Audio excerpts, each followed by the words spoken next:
चाहे जला हो तो चाहे फांसी, बाकी छोड़ा बहुने हम बदमाशी। चाहे जला हो तो चाहे फांसी, बाकी छोड़ा बहुने हम बदमाशी।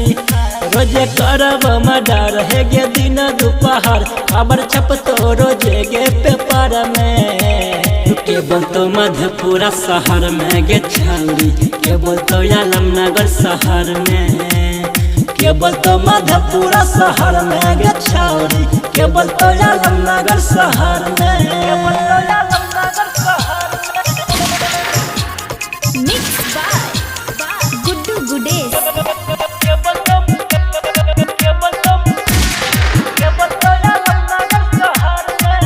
हमर चले छे शासन की बोलते प्रशासन, जब तो धमाका खाली गोली के गे। लागै नहीं छे डर गे, छियै हमनी डर गे, कोई बोलते तो बंद करबे गोली के गे। हमर चले छे शासन की बोलते प्रशासन, जब तो धमाका खाली गोली के गे। लागै नहीं छे डर गे, छियै हमनी डर गे, कोई बोलते तो बंद करबे गोली के गे।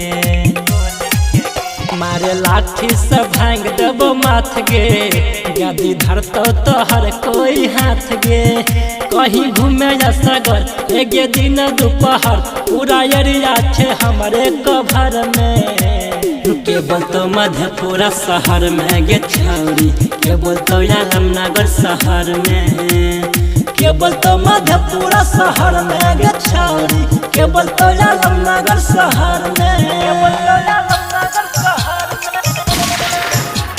Mix by Guddu Gudesh.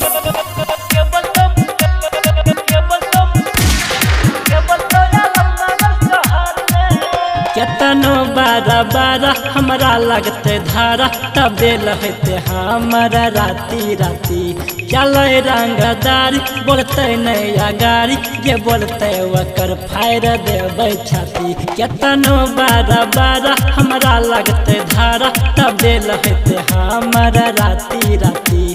चले रंगदारी बोलते नहीं अगारी, ये बोलते वकर फायर देवे छाती। हमरा राशि में छे बदमाशी, चाहे जेल हो तो चाहे फांसी। कहो संजीत साजन संग रहो यमन, छौरा बिट्टू छे हमारे गे जर में। के बोलतो मधेपुरा शहर में गे छौरी, के बोलतो आलमनगर शहर में। के बोलतो मधेपुरा शहर में गे छौरी, के बोलतो आलमनगर शहर में।